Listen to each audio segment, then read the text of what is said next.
Continuamos pues por donde lo dejamos el otro día con la unidad 2. Os recuerdo que habíamos presentado los esquemas de mando indirecto y habíamos terminado un poco de esta diapositiva que forma parte de la práctica que estáis haciendo, el primer montaje de la práctica 2.1, que es el mando de un motor y este es el circuito de fuerza. En la práctica 2.1 tenemos dos circuitos con el mismo circuito de fuerza para activar un motor desde una caja de pulsadores o desde dos cajas de pulsadores. Serían los mandos indirectos, biestables simple y biestable múltiple o doble. Bien, en la diapositiva está el siguiente montaje que va a formar parte de la práctica 2.2, que hoy no la voy a presentar, pero para ir pasando las diapositivas vamos a ir viendo cómo será el montaje. Cuando ya presente la práctica 2.2, que puede ser quizá a lo mejor ya la semana que viene, pues volveré a incidir en estos esquemas. Están subidas al Drive estas. Bien. En cualquier caso, bueno, pues aquí estaría presentada como parte del bloque 2.5 del mando de máquinas eléctricas, mando de motores, concretamente de los motores asíncronos trifásicos. Entonces, en este caso, vamos a ver el circuito para invertir el sentido de giro de un motor. Nosotros hemos hecho un circuito de un mando de un motor para que gire en un sentido y ahora sería para que gire en dos sentidos. En este caso, a pesar de ser un solo receptor, desde el punto de vista de mando es considerado como si fueran dos. Porque el mando de un motor con inversión de giro va a estar gobernado por dos contactores. Por lo tanto, en el mando va a haber dos receptores. Uno para que el motor gire a izquierdas y otro para que el motor gire a derechas. O uno para que gire el sentido de la aguja del reloj y otro para que gire el sentido contrario a la aguja del reloj. Entonces, observad el esquema de fuerza cómo está constituido. Primero, vemos que el motor está alimentado a través de dos contactores, KM1 o KM2. Aquí siempre funcionará o uno o el otro, nunca podrán funcionar los dos a la vez. ¿Y de qué forma funciona? Pues de forma que si funciona KM1, la secuencia que le llega, de fases que le llega al motor, a los bornes U, V y W, la secuencia que le lleva es L3, L2 y L1. Lo veis aquí. L3 le llega a L1, a V, perdón, a U, L2 le llega a V y L1 le llega a W. Sin embargo, si en lugar de estar el contactor KM1 entra el contactor KM2, observamos que en este caso L3 le va a llegar a W. Antes le llegaba a U y ahora le llega a W. L2 continúa llegándole a U, esta no cambia, y L1, que antes le llegaba a W, ahora le llega a U. Es decir, KM2 lo que hace es invertir las fases L1 y L3. ¿Vale? Entonces, cuando funciona KM1, pues el motor va a funcionar en un sentido. Cuando funciona KM2, el motor va a funcionar en otro sentido. Así de sencillo. Y digo que no pueden funcionar los dos a la vez, primero por una cuestión conceptual. Es incongruente que un motor gire a derechas e izquierdas. O sea, eso es imposible. ¿Vale? Pero también esa imposibilidad se refleja en una anomalía del circuito eléctrico, que es un cortocircuito. Si por alguna razón entra KM1 y KM2, podemos imaginar que, por ejemplo, hay un cortocircuito entre la fase L1 y L3, por dos vías, por esta, ¿veis? Y por este otro contacto. ¿Veis todo ese cortocircuito? Pasa por aquí, pasa por aquí, pasa por L1 y voy hasta L3 sin pasar por ningún receptor. ¿Vale? Entonces, aparte de que es una incongruencia que un motor gire a izquierda y a derecha, pues también en la parte eléctrica ocurre un problema, que es un cortocircuito. Por lo tanto, no pueden funcionar a la vez. Es más, ni siquiera puede haber un momento transitorio en el cual funcionen a la vez. Es decir, no podemos pasar de uno a otro sin que... Es decir, que tiene que estar desconectado uno antes de conectar el otro. ¿Vale? Porque si nosotros quisiéramos cambiar de uno a otro directamente, teníamos que tener mucho cuidado de que en el momento transitorio asegurarnos de que primero se ha desconectado uno y luego se conecta el otro. Porque es posible que en el momento transitorio pues haya una décima de segundo, una centésima de segundo que estén los dos a la vez. Pues ahí también se produce el cortocircuito. Es tiempo suficiente para que se provoque el cortocircuito y salten las protecciones. ¿Vale? Entonces, eso debemos de tenerlo en cuenta en el momento del mando.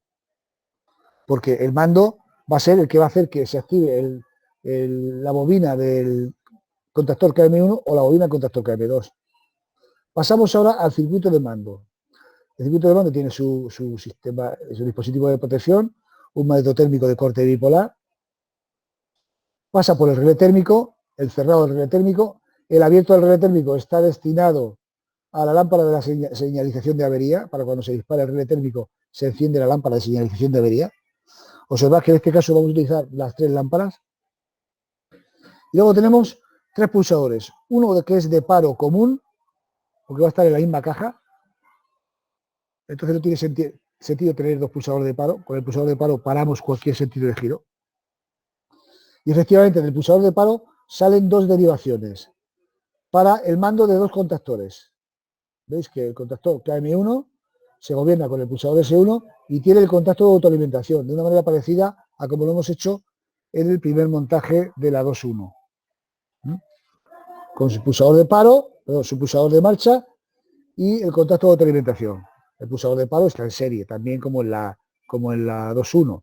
Si nosotros analizamos esta rama de aquí separado de esta otra rama de aquí, tenemos que es muy parecido a la 2.1, porque es marcha-paro de 2 contactores. Lo que ocurre es que hay una cosa que tenemos aquí. Veis que en serie con la bobina de KM1 hay un contacto cerrado de KM2 y en serie con la bobina de KM2 hay un contacto cerrado de KM1. ¿Vale? Estos se llaman bloqueos. Cuando ponemos un contacto cerrado en serie para activar un contactor, decimos que KM2 está bloqueando a KM1. ¿Por qué lo bloquea? Porque si KM2 funciona, este contacto estará abierto. Y entonces, por mucho que yo pulse aquí, no podrá entrar el contactor KM2. Lo vamos a ver en el montaje. Aquí tenemos el circuito de la práctica. Bueno, pues os adelanto que la práctica se va a alimentar con contactores a 48 voltios y por eso aquí hay un transformador. Pero bueno, no es cuestión de hablarlo ahora porque eso ya lo comentaré cuando presente la práctica. Aquí solamente estamos viendo el circuito. Si yo pongo esto en marcha, si yo pulso S2 para que entre KM2, ¿veis? Está funcionando el motor en sentido contrario a las agujas del reloj, según marca aquí. Y el contacto cerrado de KM2 se ha abierto. Por lo tanto, KM2 bloquea a KM1. ¿Vale? Eso lo vamos a llamar nosotros aquí bloqueo. Si yo pulso S1, efectivamente vemos que no funciona el otro. Estoy protegiendo el cortocircuito que os he dicho antes. Y a la misma vez, es decir, al mismo tiempo, resulta que hay un contacto cerrado de KM1 en serie con KM2. Luego KM1 también bloquea a KM2. Pulso y también bloquea a KM2. Por lo tanto, tenemos un circuito que se bloquea mutuamente, o que se llama comúnmente como circuito de interbloqueo. ¿Vale? Si KM1 bloquea a KM2 y KM2 bloquea a KM1, se están interbloqueando. Y efectivamente, para hacer una inversión de giro hay que hacer marcha paro, pero con interbloqueo. ¿Entendéis esto? Yo por mucho que pulse aquí S2, no va a entrar. ¿Vale? De bloqueos e interbloqueos hablaremos después más extensamente en la unidad 3. Hablaremos de conceptos como bloqueo y habilitación. Pero ya que os vaya sonando el tema del bloqueo. Un bloqueo se produce cuando inserto un contacto cerrado en serie con el receptor que quiera considerar. El elemento al que pertenece ese contacto cerrado está bloqueando al receptor. Y aquí, como he dicho, KM2 bloquea a KM1 y KM1 bloquea a KM2. Por lo tanto, existe un interbloqueo entre ambos. Bueno, pues este es el circuito de inversión de giro de un motor. Daos cuenta que aquí, si pulso S1, funciona en el sentido de las agujas del reloj. Para que funcione en sentido contrario, tengo que pasar por paro. Luego esto se llama inversión de giro pasando por paro. Y aquí daríamos para que entrara el sentido contrario de la aguja del reloj. ¿Vale? ¿Existe el circuito de inversión de giro sin pasar por paro? Es decir, que esté girando en un sentido y luego gire en sentido contrario. Sí que existe. ¿Vale? Perdón, que es este, es ni más ni menos que este mismo circuito, ¿vale? Pero utilizando pulsadores aquí de marcha y paro, es decir, pulsadores de doble cámara. El pulsador S1 tendrá un contacto abierto y también tendrá un contacto cerrado que bloquee a KM2. Es decir, no me sirve el bloqueo este. y este tendrá a su vez un contacto cerrado que bloquee a KM1. De manera que cuando yo, si funciona en un sentido, por ejemplo, funciona S2 y yo pulso S1, antes se apaga KM2 y luego se pone a funcionar KM1. No sé si me va a dar tiempo a hacerlo, pero bueno, podríamos incluso intentar hacerlo.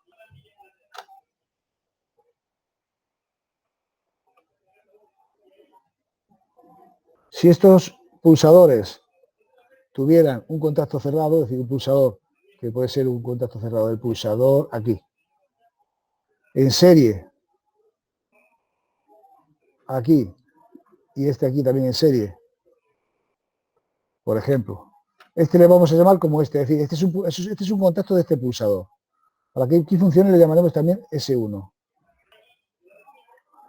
Y a esto lo vamos a llamar S2. Hacemos terminamos el circuito para que quede bien.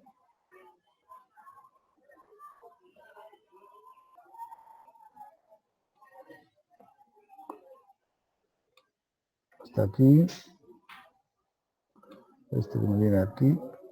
Vale. Y este que no lo veo muy bien, pero creo que lo he hecho bien. Esta es la lámpara y le falta el neutro, lógicamente. Me falta el neutro.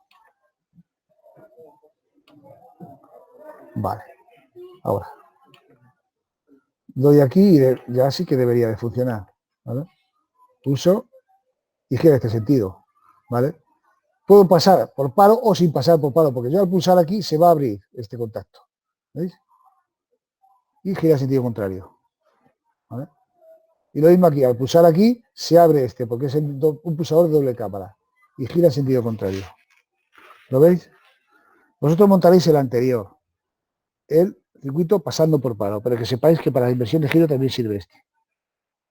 ¿Vale? Bien, listo. Una pregunta, Aurelio. Sí, a ver quién me la hace. Alejandro. Alejandro me va a hacer una pregunta. Sí. ¿Eso no sería peligroso para el motor? Bien, es muy buena pregunta. Alejandro me sugiere que si esa inversión en marcha, si no sería peligroso para el motor. Normalmente si el motor tiene una potencia elevada, normalmente sí que es peligroso y sobre todo si está en carga además. ¿Vale? Eso lo aplicaríamos en todo caso en casos muy contados para motores de pequeña potencia y sobre todo si están en vacío. ¿Vale? Entonces si nos encontramos con un motor de, ¿qué te voy a decir yo? Como mucho un caballo, un 3/4 de caballo así, y está en vacío, ¿vale? Y está en vacío, pues sí que se podría hacer. ¿Vale? Pero claro, un motor, por ejemplo, de 10, 15, 20 caballos en carga, si hacemos eso, pues os aseguro que las protecciones saltan con seguridad. ¿Vale? O sea, no, el motor seguramente lo aguantaría, porque los motores son bastante robustos, sobre todo los motores asíncronos, pero las protecciones y demás, pues saltarían. Y yo no puedo preparar unas protecciones para hacer una inversión a plena carga, porque muchos elementos de ese circuito se quedarían desprotegidos, ¿de acuerdo? Entonces, la pregunta es pertinente y por eso lo aclaro de esta forma, ¿vale? Se puede hacer inversión en marcha o cambio de inversión de sentido de giro en marcha, siempre y cuando tengamos un motor de pequeña potencia y esté trabajando en vacío. Bien, continuamos. Vamos a ver otro circuito de arranque de motores, justamente para motores que tengan ya mucha potencia. Ocurre que en un circuito de arranque de un motor, ya os he dicho en alguna ocasión, que en el instante mismo del arranque tiene una corriente muy alta. Digamos que un motor de asíncrono, un motor, cualquier motor, pero vamos, por ejemplo, si hablamos de motores trifásicos, pues tendría una gráfica parecida a esta. Imaginaos que esto tengo aquí el eje de intensidad, bueno, me sale un poquito torcido y tal, pero bueno. Y aquí el tiempo. El tiempo y aquí la intensidad. ¿Vale? Bueno, pues en el momento del arranque hay una intensidad muy alta, por ejemplo, si la intensidad nominal está aquí, ¿vale? La intensidad nominal. Bueno, pues en el momento del arranque hay una intensidad muy grande, ¿vale? Y a medida que va cogiendo velocidad, llega a su intensidad de régimen nominal, ¿vale? Esto más que tiempo es velocidad. N de velocidad, ¿vale? Digamos esto no sería tiempo, sería velocidad. Lo que pasa es que también, claro, la velocidad va con el tiempo, lógicamente. ¿Vale? Entonces, cuando llega a su velocidad nominal, pues ya la intensidad se estabiliza. ¿Vale? Pero fijaros que en el arranque puede llegar a alcanzar varias veces la intensidad nominal. Y si está en carga, el tiempo que tarda en alcanzar la velocidad nominal es mucho mayor. Entonces eso produce una sobrecarga de las líneas. Entonces, si estamos hablando de un motor, por ejemplo, que consume en carga nominal 30 amperios y en el arranque me arranca al triple de la intensidad nominal, estamos hablando de 90 amperios. ¿No? Entonces, hay veces que eso no es admisible. De hecho, en la instrucción 47 del reglamento de baja tensión se especifica la proporción que tiene que haber máxima entre intensidad nominal y la intensidad de arranque en los motores. Hay algo que me lo impide, si no yo no lo tendría, haría todos los arranques de los motores directo y ya está, porque encontrar un sistema de arranque que mitigue esto me va a costar dinero. Entonces, eso está prescrito por las instrucciones técnicas complementarias, concretamente la instrucción del reglamento de técnico de baja tensión, la instrucción técnica 47, que habla de motores y máquinas. Y ahí habla de las intensidades máximas de la proporción entre la intensidad de arranque y la intensidad nominal que se admite en función de la potencia. Hay unas tablas, os sugiero que la veáis, donde para corriente continua y para corriente alterna se establece cuánto tiene que ser ese pico de corriente, esa proporción de corriente. ¿No? En función de la intensidad, pues no se admite mayor intensidad. Un motor a lo mejor de 30 amperios, pues no admite más de 2 veces la intensidad nominal. Y si se produce más de 2 veces, tengo que intentar evitarlo. O bien, con un arrancador electrónico, que cada vez se utilizan más, con un arrancador electrónico, o con un sistema de arranque de cualquier otra forma. Y aquí teníamos un ejemplo de ese sistema de arranque, un ejemplo que se está utilizando mucho, o que se ha utilizado mucho, al menos hasta ahora, que es el arranque estrella-triángulo. ¿Vale? El arranque estrella-triángulo aprovecha la circunstancia de que al motor se le puede conectar o bien en estrella o bien en triángulo, como dijimos anteriormente. Recordad, se le conecta en estrella cuando la tensión de red coincide con la mayor de su placa de características. Y se lo conecta en triángulo cuando la tensión de red coincide con la menor. Entonces, aprovechando eso, yo voy a implementar un circuito que arranque, un motor que tiene que arrancar en triángulo, que arranque primero en estrella. ¿Vale? Y luego, cuando ya vaya cogiendo velocidad, después que arranque en triángulo. O sea, ya ponerle en triángulo, que es su conexión normal. ¿Vale? Si el motor está para arrancar en estrella, no se puede hacer. Es decir, si yo tengo un motor de 400, 230 y tengo 400 en línea, lo tengo que conectar en estrella. ¿Vale? Porque coincide con la mayor. Entonces, con ese motor yo no puedo hacer el arranque de estrella-triángulo. No lo puedo hacer. Porque al final el arranque estrella-triángulo lo que tiende es a dejar el motor conectado en triángulo. Y si yo un motor que tengo conectado en estrella lo dejo conectado en triángulo, lo estoy haciendo mal. Estoy metiendo más tensión de la que debo. ¿Vale? Entonces, el arranque estrella-triángulo solo se puede hacer con aquellos motores que al final tienen que quedarse conectados en triángulo. Porque efectivamente se arranca la estrella y luego en triángulo. ¿Vale? Entonces, si yo tengo 400 voltios en la red, para hacer el arranque estrella-triángulo necesito un motor que tuviera 400, 690 voltios. ¿Vale? Es decir, que la tensión de la red coincide con la menor. ¿Vale? Eso para empezar. Y luego, ¿por qué cuando arranco un motor en estrella, un motor que tiene que funcionar en triángulo, ¿por qué se reduce la corriente? Por dos motivos. Un motivo es este, lo teníamos aquí en las diapositivas, y vamos aquí para atrás. En los motores tenía por aquí. Bueno, me interesa esto, lo voy a hacer, luego ya. A ver, aquí. Voy a ampliar esto para que lo veáis. La placa de características de un motor. Este motor no me serviría, porque es 240, 420. Por tanto, este motor, nada. Este. hablando de un motor, de una red que tengamos 400 voltios, ¿vale? Este motor sí que serviría, porque veis, no sé si lo veis también en casa o aquí se ve claramente que son 400, 690 voltios. ¿Lo veis ahí, no? Y fijaros lo que pone abajo. Abajo pone las intensidades correspondientes. Para estrella, o sea, para triángulo serían 11,4 amperios y para estrella 6,6. Es decir, que si yo, simplemente por el hecho de que el motor le conecte la estrella, que se me está durmiendo, tío. Simplemente por el hecho de que el motor se conecte a la estrella, la intensidad ya es menor, es 6,6. ¿Vale?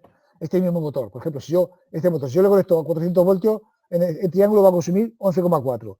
Si yo lo conecto a 690 voltios en estrella, va a consumir 6,6 amperios. ¿Ya? Por el hecho de conectar la estrella ya consume menos. Pero es que además yo no le voy a meter 690 voltios. Yo le voy a meter 400 voltios. Con lo cual, esta intensidad se verá reducida todavía más. ¿Me seguís? ¿Eh? Es decir, con el arranque estrella-triángulo hay una doble reducción de la intensidad. Por un lado, porque el estrella consume menos, y por otro lado, porque le estoy metiendo la tensión de triángulo a una conexión estrella. Es decir, la intensidad de la estrella es raíz de 3 veces inferior a la de triángulo. Luego, como la tensión de triángulo también es raíz de 3 veces inferior a la de estrella, concluimos que la reducción de intensidad que se consigue con el arranque estrella-triángulo es raíz de 3 por raíz de 3. Es decir, la reducción de intensidad que se consigue con el arranque estrella-triángulo es 1/3.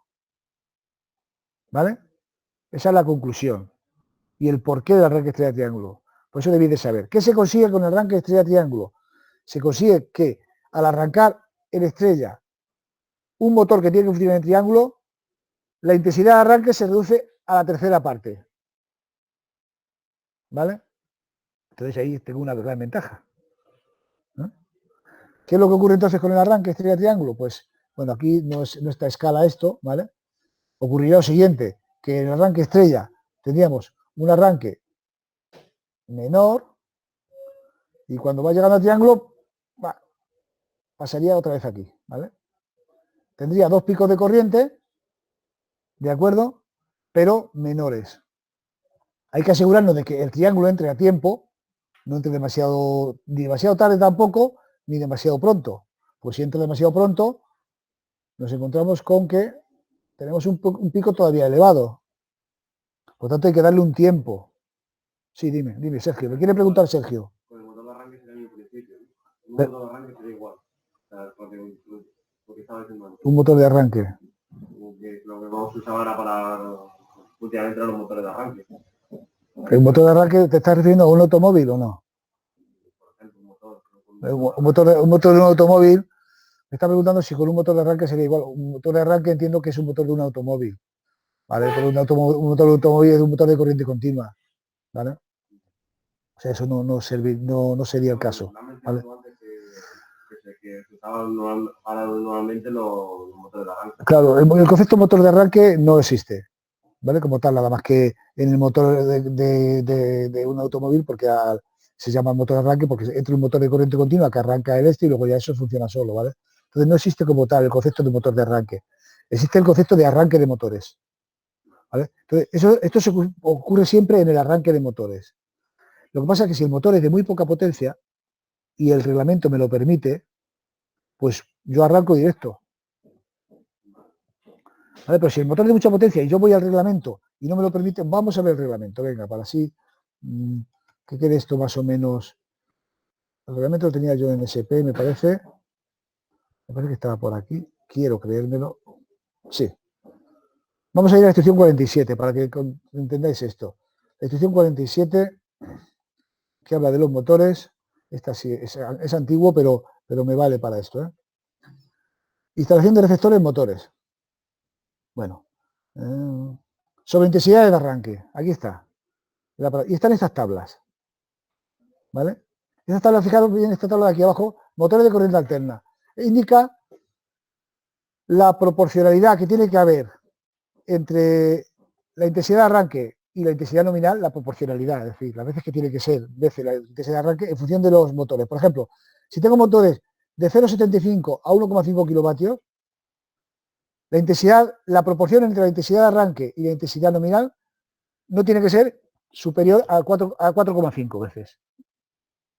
Sí, pregúntame, me pregunta Alfredo. Pero por la proporcional te refieres a que haces uno mediante ambas intensidades. No, la proporcional es intensidad de arranque partido por intensidad nominal.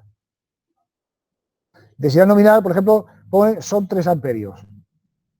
¿Vale? Si son 3 amperios por 4,5, 3 por 4, 12, 13 y pico, ¿vale? Pues si tú en el arranque de ese motor consume 15, dices, coño, pues tengo que ponerlo. Pero si consume 12 o menos, no tienes que poner nada, no tienes que hacer nada. ¿Vale? Y aquí va disminuyendo en función de la potencia del motor. Por ejemplo, fijaros, si el motor es de más de 15 kilovatios,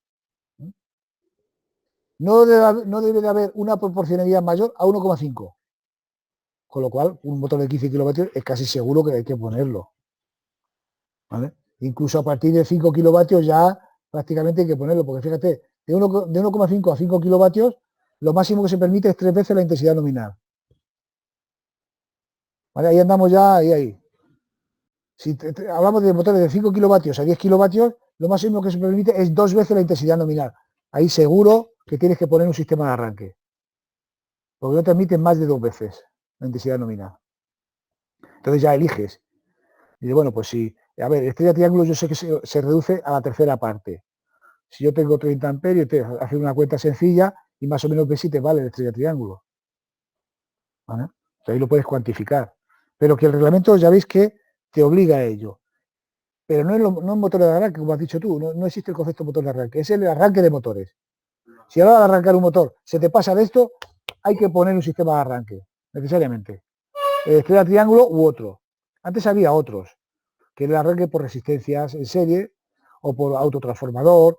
Lo que pasa es que esos sistemas, como son más caros que el estrella triángulo, y los variadores de velocidad ya son cada vez más económicos.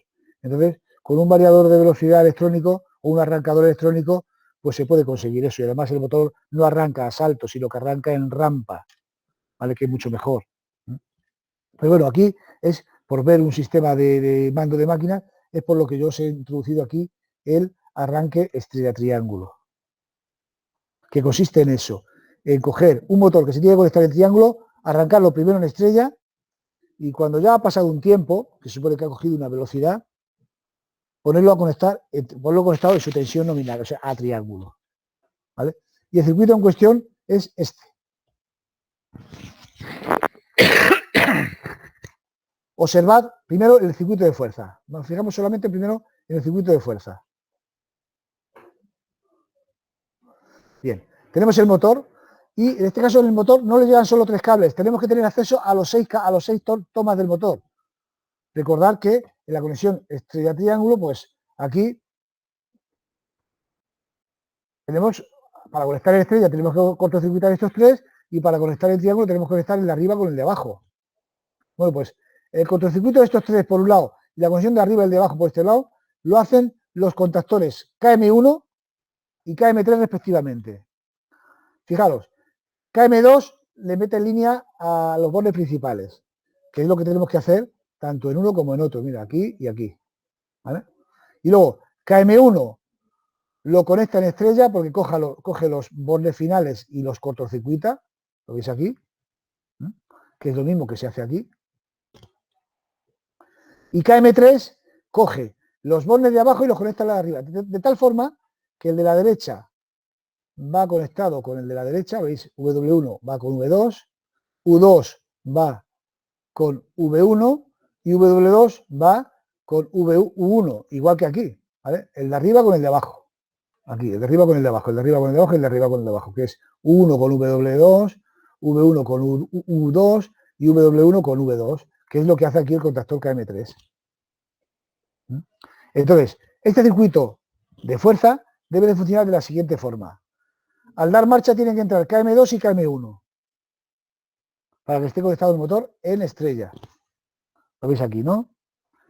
Y cuando pase un tiempo, o cuando el motor ha cogido velocidad, nosotros aquí no vamos a medir la velocidad del motor, vamos a hacerlo por tiempo.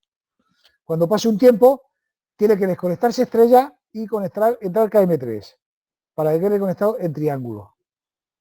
¿Vale?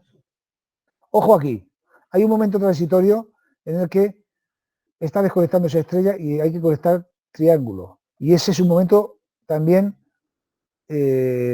peligroso. Peligroso. Primero, incongruente. Un motor no puede estar conectado en estrella y en triángulo a la vez, igual que la inversión de giro. Pero es que además aquí es peligroso porque fijaros bien el cortocircuito claro que hay entre las tres fases. ¿Vale? Viene aquí las tres fases y aquí está cortocircuitado esto. Cortocircuito total. Entonces, esto hay que interbloquearlo, estos dos. Hay que evitar que esto ocurra.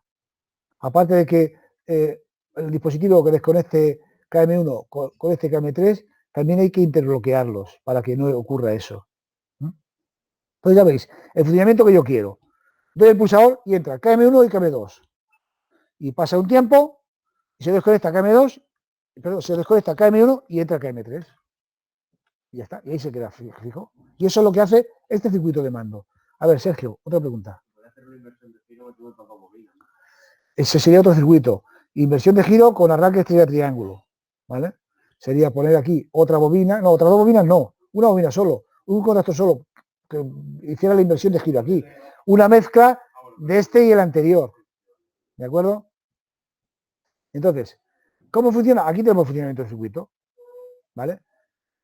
Tenemos el magneto térmico, la luz de avería con el relé térmico, el cerrado del relé térmico que corta todo, el pulsador de paro que lo para y a partir de aquí empiezan ya las variantes. Tenemos el pulsador S2 que hace que entre KM1, con esta KM1, cuando se cierra KM1, este se cierra y entra KM2. Y cuando se cierra KM2, se cierra este. Por tanto, aquí hay una doble autoalimentación. ¿Y por qué hacemos esto y no es sencillo el circuito de poner aquí KM2 directamente? Porque hay que asegurarse de que la estrella funciona antes de meterle corriente. Porque aquí hay otra posibilidad, otra eventualidad. Imaginaos que aquí el estrella no funciona, que la bobina de la estrella está mal y esto no entra, por las razones que sean. Y este sí. Yo doy marcha y entra este. Pero el motor no gira, porque este está abierto. Y pasa el tiempo y de pronto, ¡plaf!, intempestivamente entra el triángulo. Sorpresivamente entra el triángulo, lo cual es peligroso, por dos razones, porque yo doy y digo, coño, no funciona, me arrimo al motor, no funciona, y de pronto, ¡plum!, arranca. Se produce un arranque directo y a lo mejor peligroso porque yo me he acercado a ver qué pasa. Entonces, es otra eventualidad que se corrige con este contacto cerrado, con este contacto abierto de aquí. El pulsador de marcha no pone en marcha directamente el contactor de línea, el contactor KM2, sino que el pulsador de marcha pone en marcha KM1. Y si funciona KM1, solo si funciona KM1, que es cuando se cierra este contacto, entonces así entra KM2. Y KM2 cierra su contacto y ya todo este bloque de aquí permanece autoalimentado, ¿vale? KM1 sigue alimentándose por aquí y KM2 por aquí. Puedo soltar el pulsador de marcha. ¿Y qué ocurre? Que a KM2 le hemos puesto uno de esos bloques de contactos temporizados que hablábamos en esta unidad al principio, cuando expliqué los temporizadores y los bloques de contactos temporizados. Tiene dos contactos temporizados a la conexión, uno cerrado y uno abierto, que son estos que señalo aquí. Fíjate, por aquí KM2 y aquí KM2. Un cerrado que va a servir para desconectar el contactor de estrella y un abierto que va a servir para conectar el contactor de triángulo, que es lo que va a ocurrir porque es un temporizador a la conexión cuando pase un tiempo. Es decir, yo activo la bobina del temporizador a la conexión, los contactos temporizados no se mueven, pero cuando pasa el tiempo, estos dos contactos cambian. Entonces se desconecta estrella, que es lo que yo quiero, y se conecta triángulo, que es lo que quiero. ¿Vale? Entonces, finalmente el circuito quedaría así. A través de este contacto abierto, funciona KM2 y funciona el contactor estrella. Perdón, funciona el contactor de triángulo y se queda ahí permanentemente. ¿Vale? Y además, llamo la atención sobre estos dos contactos cerrados de aquí, que son interbloqueos. Fíjate como KM3 bloquea a KM1 y KM1 bloquea a KM3. ¿Esto qué es lo que hace? Que en el momento transitorio de abrir este y cerrar este, hasta que este no ha saltado, no entra este. Es decir, hasta que este contacto no se ha cerrado, no entra KM3. ¿Vale? Con lo cual evitamos en ese momento transitorio también el cortocircuito. ¿Está claro el funcionamiento? ¿Vale? Son esa secuencia. Pulso, pulsador de marcha. Entra KM1. KM1 hace que entre KM2. KM2 y KM1 quedan autoalimentados. El temporizador de KM2 al cabo del tiempo actúa cortando con el cerrado KM1 y activando con el abierto KM2. A la vez existe un interbloqueo entre KM1 y KM3 con los cerrados.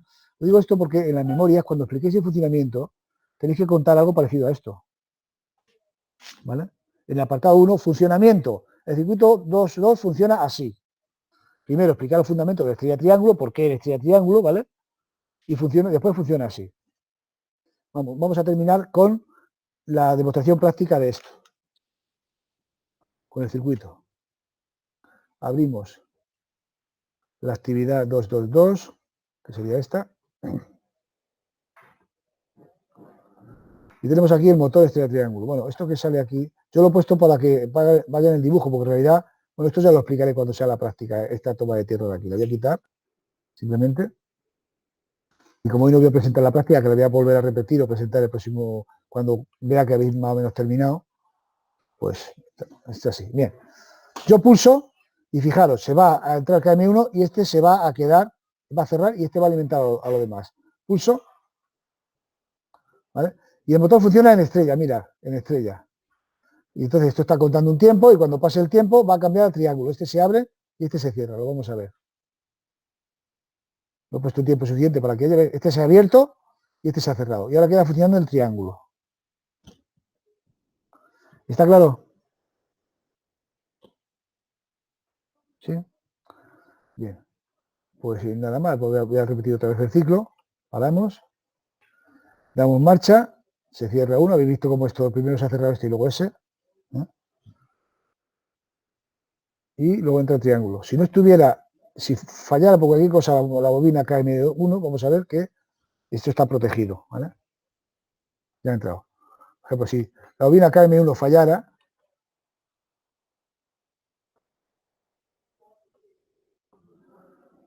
por mucho que yo dé al pulsador de marcha, pues no va a funcionar nada, ¿vale? Porque como no entra KM1, este no se cierra, ¿vale? Y no se activa lo demás. ¿De acuerdo? Esa es la función de este contacto de aquí. Porque yo, por ejemplo, si no tuviera este contacto de aquí, hiciera lo que nos puede parecer que es lo más lógico, que es hacer así, simplemente, ¿vale? Entonces, ¿qué es lo que va a pasar? Si no pongo ese contacto, pues pasa que entra aquí línea, pero el motor no gira, ¿vale? Y de pronto yo me acerco ahí a ver qué pasa con el motor, y me acerco al eje, lo toco por aquí, abro la caja de bola y ¡pum! De pronto arranca el triángulo. ¿De acuerdo? Entonces esa es la función de ese contacto que os explicaba ahí. Con esto terminamos la explicación del día de hoy y bueno, después ya continuaremos con las prácticas. ¿Vale?